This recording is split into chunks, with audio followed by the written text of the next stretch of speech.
Why do you seem so scared?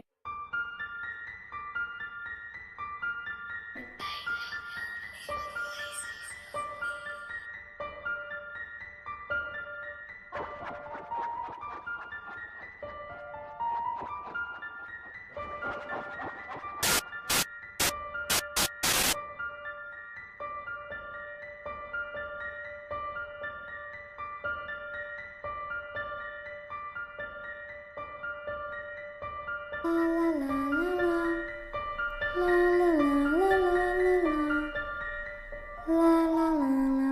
la la la la la la. Hello my fellow ghouls, my name is Christine if you didn't know, and welcome to ParanormalTV if you're new, and welcome back if you are not. Today I want to talk to you guys about episode 7 of the Ghost Files.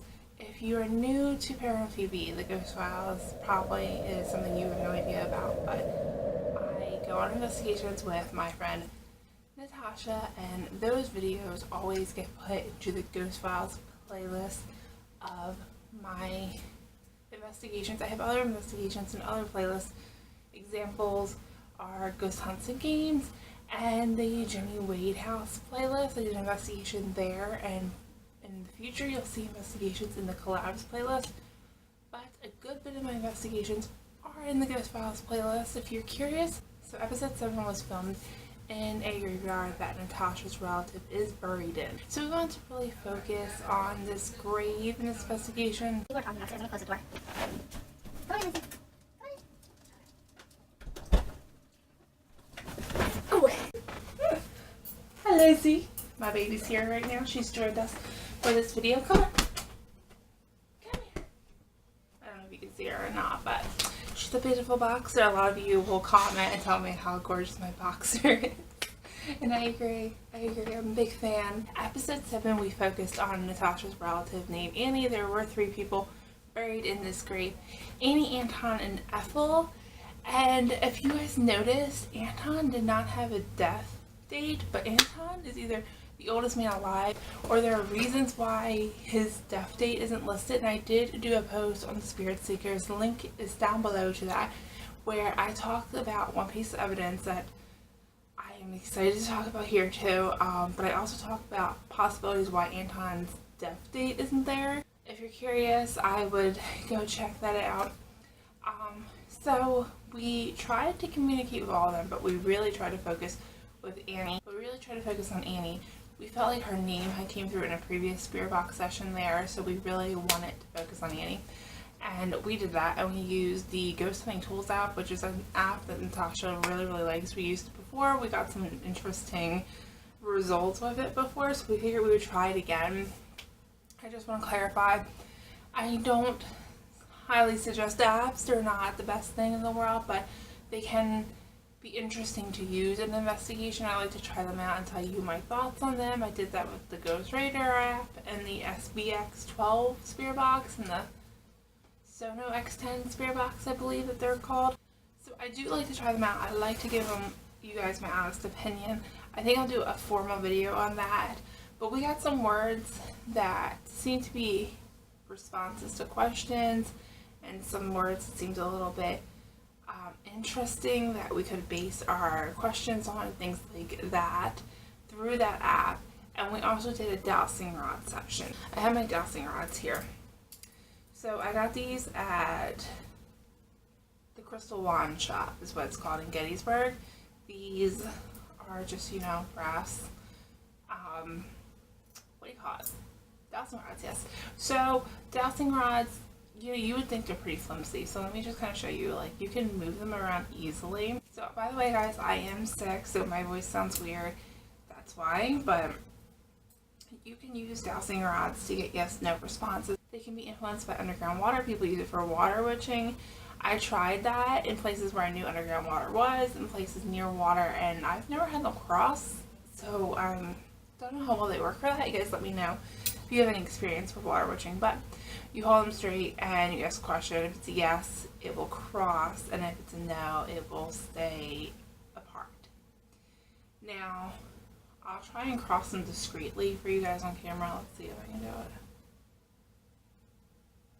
Okay, never mind, I can't do it. I'm trying. I feel like it'll be very obvious. Hold on, let me see. Try again. No, like you can see my hands moving. They don't cross discreetly on their own. You know, they're gonna cross, something's crossing them, and if you're crossing them, it's obvious because you're gonna see your hands cross. Like, let me hold them a little more flimsy and see if I can do something that way. Can you tell my hands are moving? Because they're definitely moving. That you probably can. Okay, so these don't move very easily. I thought that they would. I thought I could try these out and tell you guys, don't buy them. They're stupid.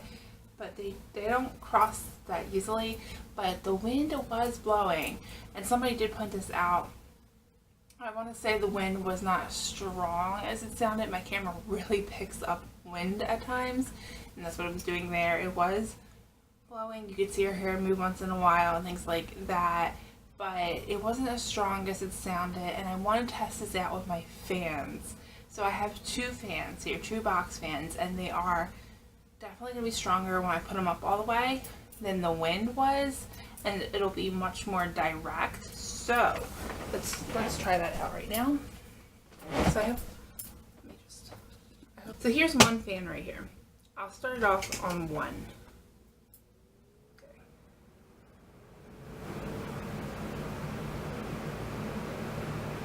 I mean, they move very tiny, but as you can see, one is not crossing them.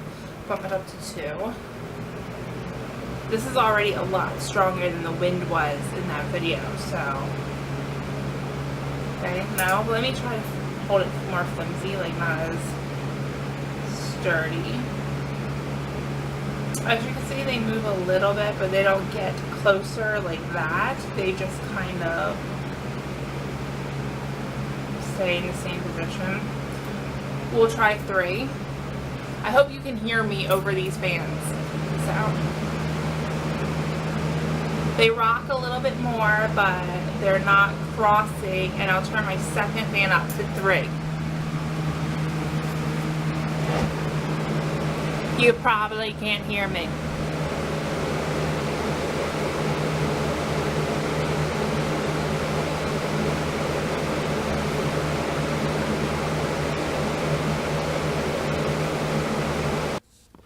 As I really hope you saw, they were not moving. I really hope that was in frame. My hair had moved, my shirt had moved, but the rods themselves, they didn't move. And we did test this out when we were there in the graveyard because we knew the wind was moving, and we wanted to make sure, well, I wanted to make sure that the wind was not blowing it. So we just stood there and didn't ask any questions, and they didn't go anywhere while the wind was blowing. I had asked Natasha, do you feel like it's the wind? She said no. I want to say that I am a bit more skeptic than Natasha is. I'm a little more skeptical. I will doubt things faster than Natasha. So I really wanted to test for my own sanity, and that I could honestly put it up and say I didn't think it was the wind. I think the wind, you know, might be able to affect it sometimes, but as you can see, I feel like it takes very strong wind. I was very shocked at how not easily these don't cross. Does that make sense? How easily they don't cross. How easily they don't cross. That's what I should say. So now let's move on to this picture. This picture, this came as a little bit of shock because we took one picture and then we took the next picture right away. As you can see, Natasha did have time to change position, but it was still like a matter of seconds. And yes, big bugs could fly into the picture that quickly. It could happen. They are big. The orbs are big. The circles are huge. If you look at how much of the tree it takes up a decent amount. It doesn't look like a small bug, like a fly or anything. It looks like something big, like maybe a wasp. And I feel like if 2 wasps flew into the picture, Natasha would know, she would notice, and she would freak out because they buzz loudly.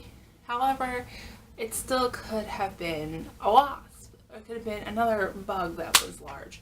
So I zoomed in on the picture thinking, okay, I'll find legs or wings or something. I found nothing.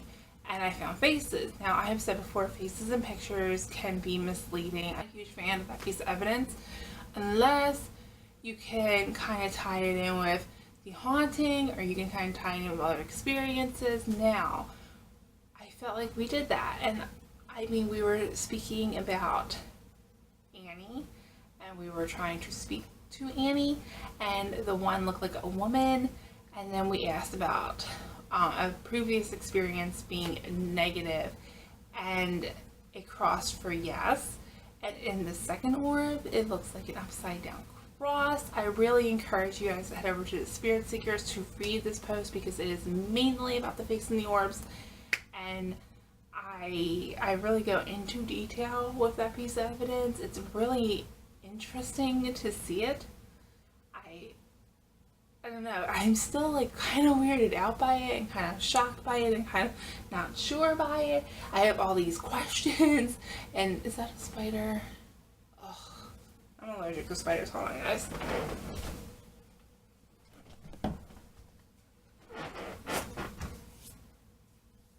killed it with my hand, don't judge me, it wasn't very big. So I have so many questions about this picture that I can't really answer myself, but I do think that it was possibly, very, very possibly a paranormal piece of evidence that we caught.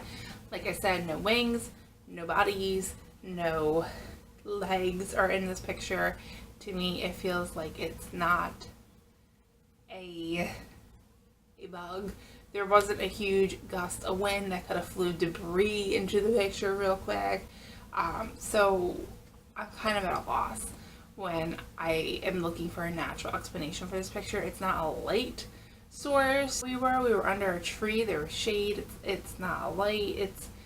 It's very odd. So I lean towards the paranormal idea here, that this was something that we caught that was abnormal. This was something paranormal. This was a piece of evidence that we caught, and we didn't think that much had happened in the graveyard. We weren't really expecting much, and no, we didn't get a million pieces of evidence. We didn't catch any EVPs or anything like that, so we didn't catch a million different things, but we caught that one camera, and I feel like we had a successful dowsing rod session, and I feel like we had a successful session with that app even, which was weird.